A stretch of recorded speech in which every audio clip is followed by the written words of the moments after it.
today we're going to be talking about the special angle pairs. So some of these terms you'll see were in the vocabulary you were supposed to look up. So adjacent, that tells us that the angles share a same vertex and a same side. So angles 5 and 6 right here, this total angle, the straight angle right there, okay? So angles 5 and 6, they are adjacent because they share the same vertex point. They also share that common side. So that tells us they are adjacent. Okay? Then a linear pair. When you looked up linear pair, you know that those are two adjacent angles that form 180 degrees, or a line. Well, angle 5 and angle 6, they form a straight line, so they are a linear pair. So those are both adjacent and a linear pair. Okay. Angle 7 and angle SPU. Well, in that case, you're looking right here. SPU would be this major angle, or this larger one, okay? Those are not adjacent because angle 7 is inside angle SPU. So they're not adjacent. They also don't form, since they're not adjacent, they cannot be a linear pair, okay? Now, for example 2, it talks about find the measure of each of the following. Well, if we have this angle M right here, we know it's 26.8 degrees. We want to find the complement. Well, we know complement makes 90 degrees, okay? So you're just going to say 90 degrees minus 26.8 equals, okay? The supplement of angle N, again, you would just take supplement, adds up to 180. So 180 minus, now this whole angle is 2y plus 20. So you have to put that in parentheses and say 2y plus 20. Okay? Now this right here, and so from here, we have to distribute that -1. So this becomes 180. -1 times 2y is minus 2y. -1 times 20 is minus 20. That would equal your supplement. We can't solve it because we don't know any other information. Okay, coming on down. Example 3, to find the complement of angle E, you would do the same thing, but complement, remember, is that keyword for 90 degrees. The next one, an angle measures 3 degrees less than twice the measure of its complement. Okay, so that means if we're looking for its complement, complementary angles, there are 2 of them. So you always have angle A plus angle B equals a complement would mean it's 90 degrees. Okay, an angle is 3 degrees less than twice the complement. Well, we don't know the complement, so we're going to call that x. So we automatically know that if you had a right angle here, one of them's x, and the other one's what we're trying to figure out, right? Well, if it's 3 less than twice the complement, then we started with the twice the complement, then we took 3 away. So you have to switch these, and this becomes 2x minus 3.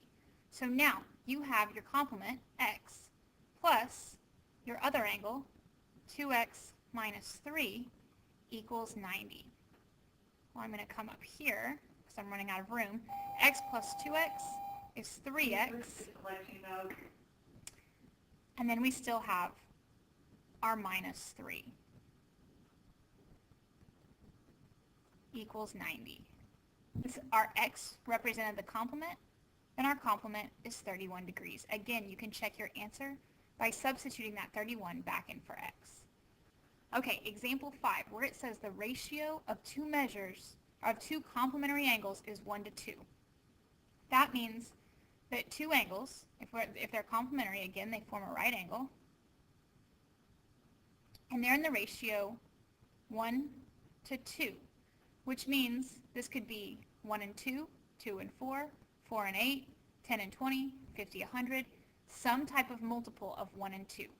So that means this is twice whatever x is, and this is 1 time whatever x is, or whatever our our multiplier. So if x was 1, then this angle would be 1, and that's twice whatever the original one is, okay?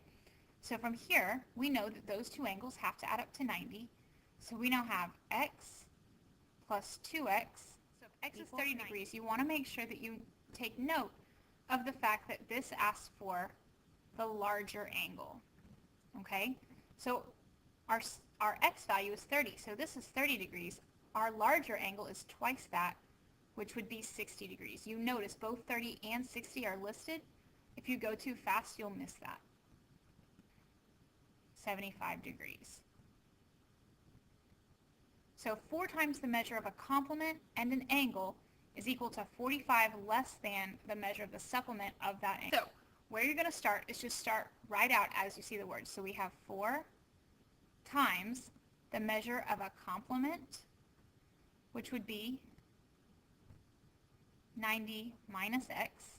So a complement is going to be 90 degrees minus whatever the original angle is, right?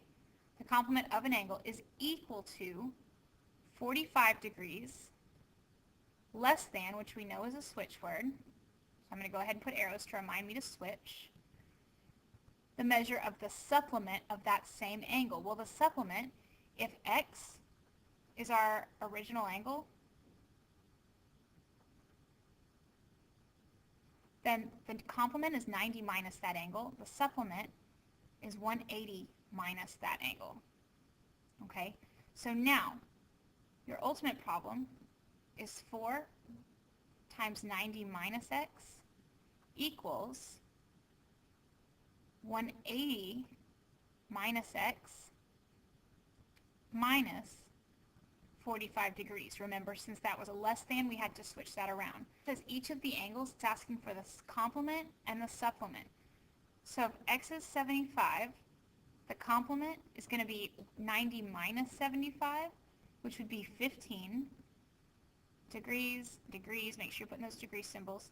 The supplement would be 180 minus 75, which would be 105 degrees. So how many pairs of vertical angles are in the diagram below? Well, remember, a vertical angle shares a common vertex and is comprised of 2 of the same lines. Okay, so if you make an X, like there and there, the 2 angles in between, those are going to be your vertical angles. So that and that are vertical angles. They are congruent to each other. You've also got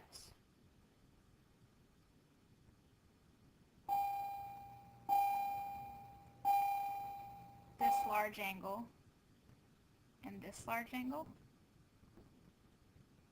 this one and this one,